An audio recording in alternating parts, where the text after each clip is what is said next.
Good afternoon, everyone. This has been an extremely busy and exciting few days, and it has been a privilege to be here. My presentation will be a visual journey through my relatively short ceramic career. My first slide shows where I live and how I go to work every day. I'm only joking, but this is Rusborough House, a large Palladian house built in 1741 and situated in the east of the country, just south of Dublin. It is on the tourist trail, so many tourists visit the house and gardens. I am one of the 6 artisans at Rusborough. We have a blacksmith, a stonemason, a textile artist, wood turner and a printmaker, and this is my studio there, which is a converted stable. So, having spent many years, I haven't spent 25 years in the nursing profession, I changed course and returned to art college in 2002. I completed my BA in ceramics in 2006, followed with a master's in 2010. For my presentation, I will show you images of specific bodies of work which show how it has developed through the years. It is a continuous journey of investigation, and I've come to realize that the work is always a social comment of any given time. In fact, I think I'm a workaholic, but as this slide sums it up, and I've no doubt that there are many here who suffer from the same ceramic fever.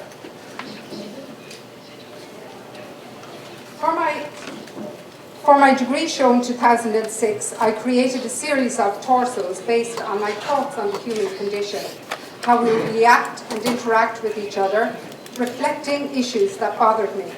Without really realizing it, these were reflections on my nursing experiences. For example, Just Listen was about the relationship between the patient and the doctor, particularly relevant to older patients who are often afraid to ask questions and are often only seen as a condition in a bed. It only takes a few minutes to take time to just listen to the patient. Here, they're so closely connected, but not connected at all. At this show, I became more interested in observing people looking at the work. They would often touch the pieces, and when I encouraged them to do so, they were suddenly engaged. Discussions came about on what they were made from, how they were made, and what was the meaning behind them. The tactile aspect was the trigger for the engagement and became a topic I was eager to pursue. My research project for my master's was looking at art from the perspective of those who are visually impaired. How can anyone understand a 2D work of art if you cannot see it? And I was looking at museums and galleries and different ways of addressing accessibility. The master's was a 2-year full-time course, and I had no idea how this project was going to end. Initially, I began to make a series of tactile objects, but I felt this wasn't going anywhere quickly, so I moved on to vessels. I started looking at the face and how various movements and gestures can say so much without ever uttering a word. As we, sighted people, understand this without even thinking about it, but these nuances cannot be perceived by someone who is visually impaired. I created a series of vessels with different surfaces and textures providing different tactile experiences. At this time, though, I began to feel a little uneasy, if even a little arrogant, thinking that I had the solution to an issue I knew nothing about.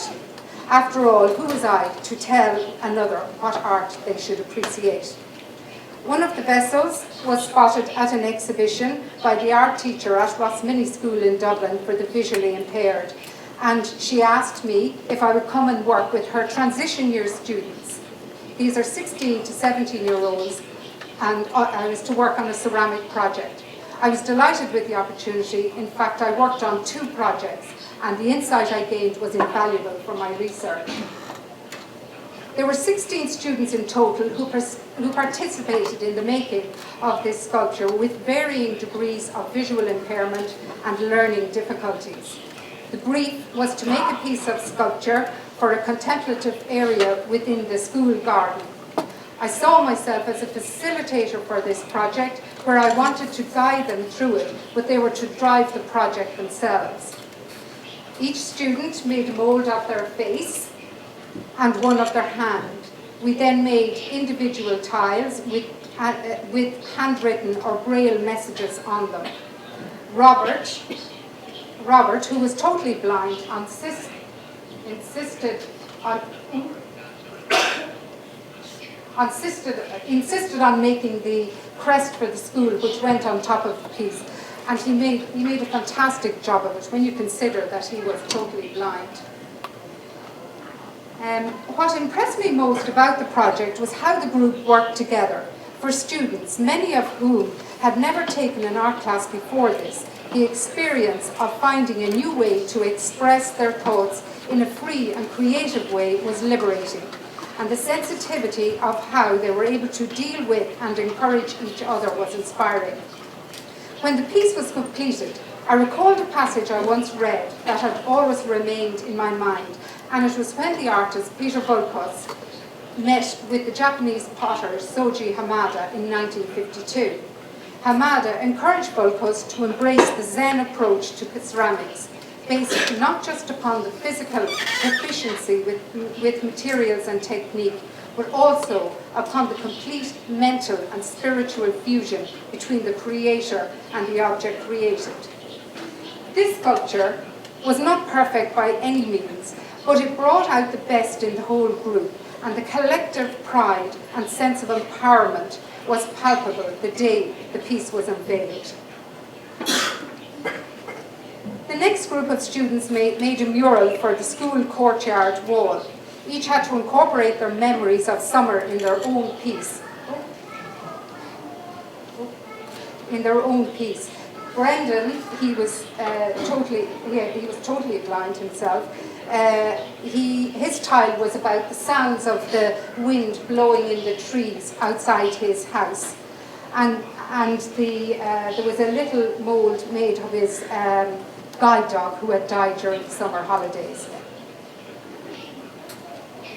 I brought my vessels to the school my own vessels, the white vessels and blue one, to the school for their appraisal, and quickly learned that although they thought they were great, they felt the heads were too small to figure out the facial features in them. I had to rethink my project again and come up with something substantially bigger and robust enough to withstand a lot of handling. After much soul searching and many sleepless nights, I had a eureka moment and thought of the artist Francis Bacon. He was born in Ireland in 1909, and in fact he lived not too far from where I live until he was 16.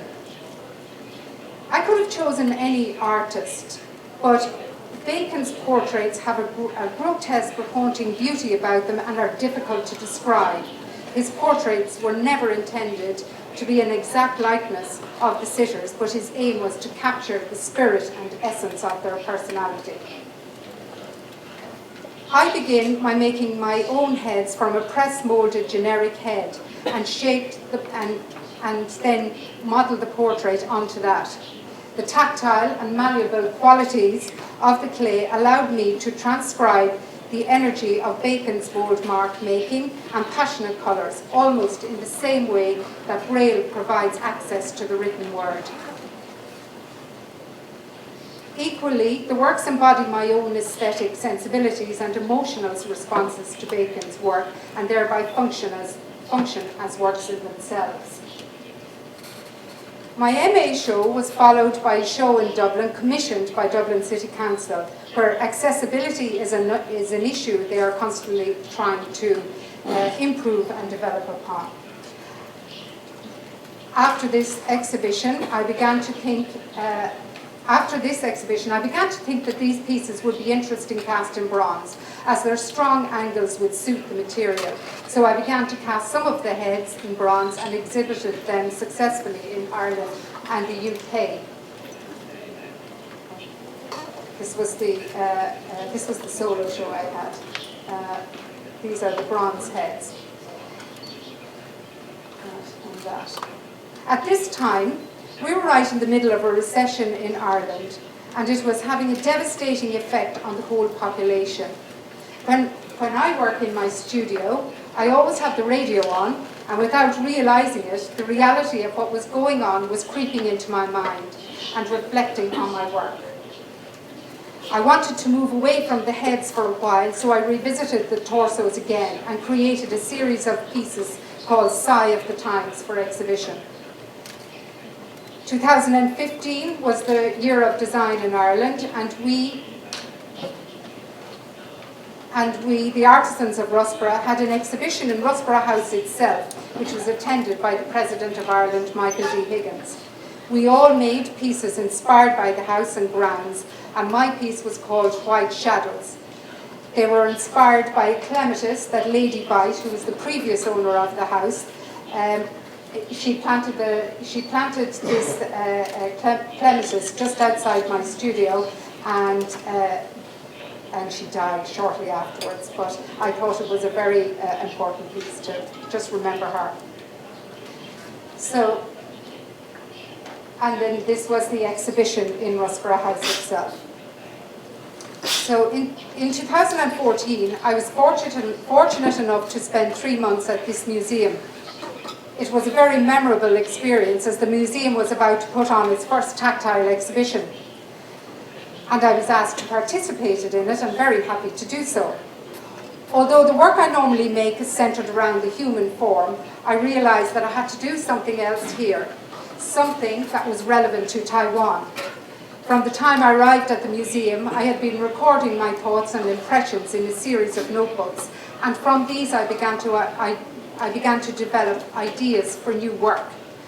I made a series of orbs, each dedicated to the 5 senses.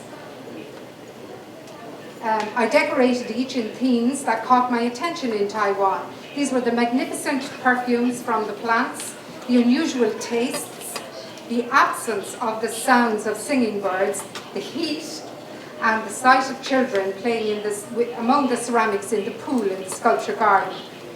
Each orb contained a selection of related porcelain pieces, which were birds and flowers, etc. I'd hoped these pieces would be taken out and a conversation would ensue, and this is exactly what happened. I also collaborated with Mr. Chan, the resident potter here, and made a large replica of one of the small pieces of one of the small vessels in the museum collection. I recreated the painted decoration in 3D, allowing the viewer to experience the decoration in a tactile fashion. The function of the forms was to stimulate, and its human engagement is not just the subject matter of my work, but also an important aspect of my practice. I was interested in people's emotional response to the materials and their desire to explore. Following the success of this exhibition, I was very pleased to hear that there is now a dedicated tactile area within the museum. My House, My Castle is a series of new pieces just out of the kiln and accepted for the 2016 Ceramic Award exhibition. Again, it is a statement of our current affairs, where blocks of apartments are being purchased by hedge funds and the occupants are being squeezed out of their homes. Thankfully, the government are not supporting this, but in these times of uncertainty, especially with all the turmoil within the EU and Brexit in the UK, one never knows what will happen. This is a time of change. I just want to go, the chairs and the tables that are out on top of these really represent something that's an issue that's happening in Ireland, where we have a lot of homelessness, and what we have to do really is supply the basic needs of everybody, which is a bed to sleep in and a chair to sit on. So my final slide is Ode to a Not Too Distant Past, which you may have seen upstairs, and this needs no explaining, or maybe it does. The explanation really is where we have come out of the worst of our recession and our economic collapse, where the figure on the right is looking at the past, and the figure on the left here is looking to the future. The golden crow in Asian mythology represents the future, creativity, and looking forward. So that's where we are today, is hopefully looking forward to a better world. Thank you.